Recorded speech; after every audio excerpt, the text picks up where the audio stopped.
Padahal Daniel Mananta itu hanya memakai terminologi saja. Padahal intinya dia meminjam perkataan dari Ustadz Abdul Somad, gitu ya. Oke. Nah, sekarang kita lihat dari TikTok Anggur Merah, ya. Nanti kemudian tanggapan dari, ya saya tampilkan satu saja dari Romo. Meskipun nanti dia sebut ada 3 Romo yang menanggapi dan berbicara, ya, menyinggung atau menanggapi omongannya di dalam TikToknya. Kita dengarkan yang satu ini. Apa yang disampaikan oleh Kak Daniel Mananta itu adalah sesuatu yang benar dan saya menyetujui hal itu. Bahwa dalam patung yang dimana patung tersebut menjadi sebuah media penyembahan, pasti ada roh atau jin atau uncleaning spirit seperti yang dikatakan oleh Kak Daniel Mananta. Nah, perlu teman-teman ketahui bahwa setan itu suka disembah. Setan itu suka untuk dipuji, suka untuk dimuliakan, ingin menyamakan diri seperti Allah. Jadi ketika ada orang yang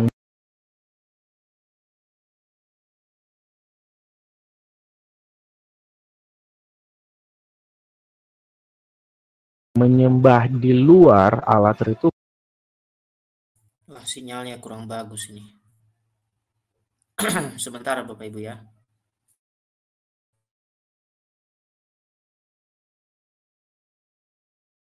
tersebut menjadi sebuah media penyembahan, pasti ada roh atau jin atau uncleaning spirit seperti yang dikatakan oleh Kak Daniel Mananta. Nah, perlu teman-teman ketahui bahwa setan itu suka disembah. Setan itu suka untuk dipuji, suka untuk dimuliakan, ingin menyamakan diri seperti Allah. Jadi ketika ada orang yang menyembah di luar Allah Tritunggal, maka penyembahan tersebut merupakan penyembahan kepada setan. Mengambil pernyataan dari Kak Daniel Mananta apakah dalam patung itu memiliki roh setan atau tidak, saya dengan yakin dan percaya bahwa hal tersebut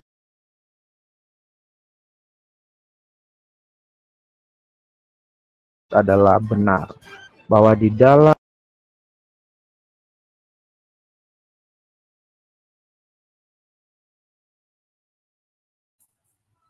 Oke, baik Bapak Ibu, karena sinyal dari patung atau di balik patung,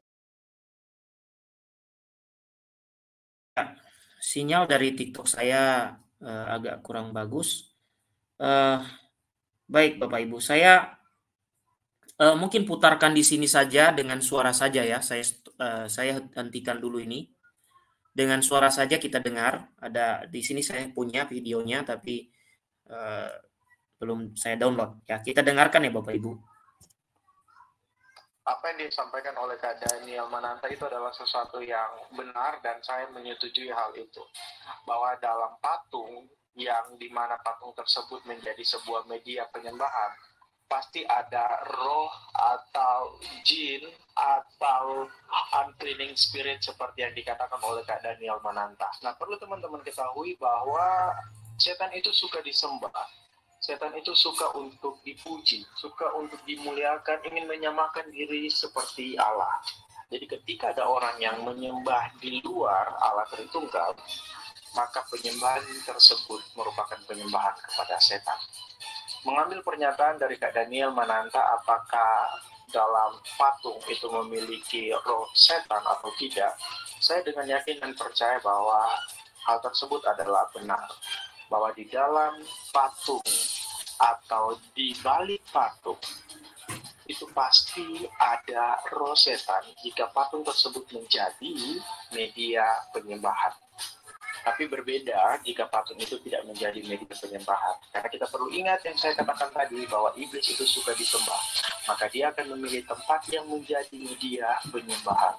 Jadi misalnya teman-teman membeli patung ikan atau patung kerbau begitu, dan tidak menyembah patung itu, maka ya tidak ada roh di dalamnya, tidak ada spirit di dalamnya. Tetapi jika patung tersebut dijadikan media penyembahan, maka saya yakin patung itu, media itu memiliki uncleaning spirit seperti yang dikatakan oleh Kak Daniel Mananta.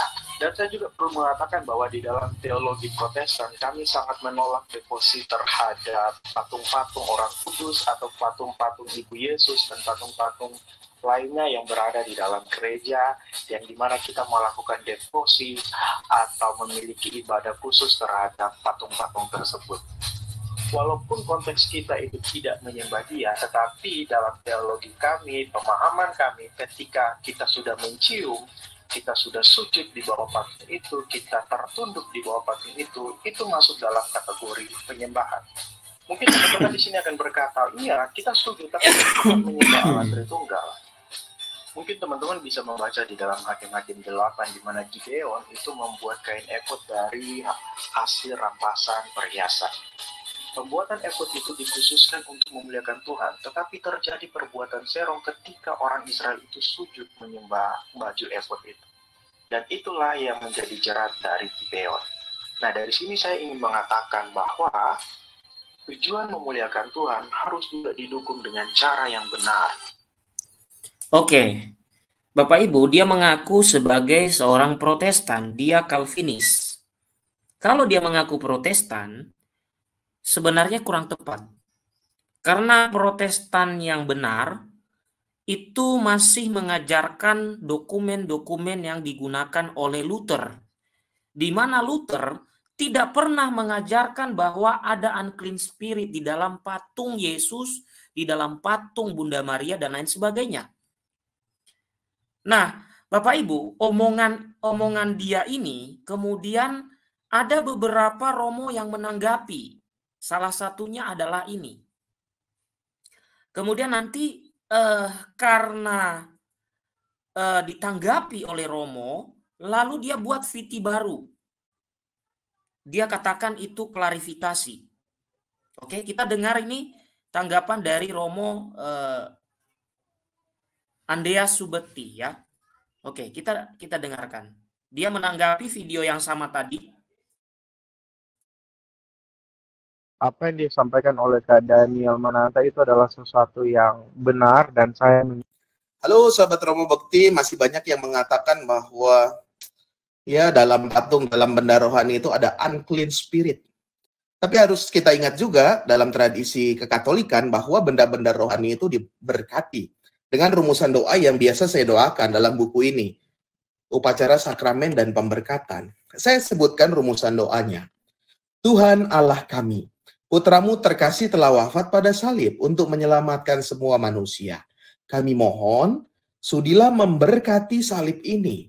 Teguhkanlah iman kami, agar dalam kelemahan yang tampak pada salib, kami mengakui kekuasaan dan kebijaksanaan-Mu. Maka salib itu, benda rohani itu menjadi alat bantu kita untuk mempertebal iman. Bukan salibnya sendiri yang kita lihat, tapi di balik itu bahwa ketika kita melihat salib itu, kita mengingat iman kita memperdalam bahwa Yesus itu telah wafat dan bangkit demi penebusan dosa-dosa umat manusia. Maka itulah ada diberkati benda-benda rohani itu. Pun kalau saya meyakini ada spirit, yang ada di sana bukan unclean spirit, tetapi Holy Spirit. Holy Spirit. Roh Kudus. Karena kita mohon berkat atas benda-benda rohani itu. Dan itu tampak juga dalam tradisi gereja Katolik toh. Bahwa bagi umat Katolik, Kristiani, salib merupakan barang yang amat dihormati. Ya. Tetapi makna di baliknya, salib mengingatkan kita akan karya penebusan Kristus. Maka kalaupun ada spiritnya, itu Holy Spirit. Holy Spirit. Roh Kudus. Yang membantu kita juga sampai hari ini untuk menghayati iman kita. Bahwa Yesus itu sengsara, wafat, dan bangkit demi keselamatan kita. Semoga ini tidak memperkeruh, tapi justru meyakini. Kalau saya yakini justru ada Holy Spirit di sana. Bukan unclean spirit. tapi ada Roh Kudus di sana, bukan roh jahat. Tuhan memberkati. Semoga kita semakin dewasa dalam iman dan semakin menghayati iman kita. Tuhan memberkati. Nah, Bapak Ibu, ini beliau menanggapi.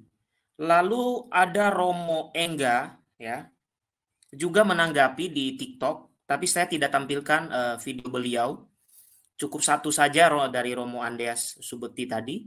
Kemudian juga ada Romo Wens, ya, menanggapi juga VT dari Anggur Merah Jo. Sehingga Bapak Ibu, dia membuat sebuah klarifikasi, kata dia. Tapi sebenarnya di dalam omongannya dia di sini itu juga mengandung bahasa sarkasme, Bapak Ibu, ya. Yang bahasa lainnya adalah saya katakan tidak sopan, ya. Tidak sopan terhadap para pastor, ya, yang sangat kita hormati. Ya, mari kita dengarkan. Mengklarifikasi tentang video saya, yang mana sebenarnya saya tidak ingin klarifikasi karena itu doktrin saya, itu yang saya berikan kepada teman-teman saya Protestan, dan dalam bio saya juga sangat jelas tertulis bahwa saya merupakan seorang Protestan Calvinis. Dan sekali lagi di dalam VT saya itu berulang kali saya katakan dalam pandangan gereja Protestan. Saya membuat klarifikasi ini karena didorong dari 3 orang imam Katolik yang menurutku sangat cerdas, berwawasan luas, tapi salah memahami VT saya, dan itu sungguh sangat memalukan tentunya. Nah, jadi untuk Imam RP Wens MSC, kemudian ada juga Romo Andreas Subekti, dan Romo RD Engga 29, saya berharap sebenarnya ketiga Romo ini dapat memahami dengan benar untuk apa VT itu dibuat dan kepada siapa VT itu dibuat. Pertama yang ingin saya katakan bahwa video tersebut dibuat untuk kalangan Protestan, atau bisa saya katakan itu makanan untuk orang Protestan. Dan kalau ada orang Katolik yang tidak menyetujui hal tersebut, terlebih ketiga Romo yang hebat-hebat ini, bisa di skip, make it simple aja.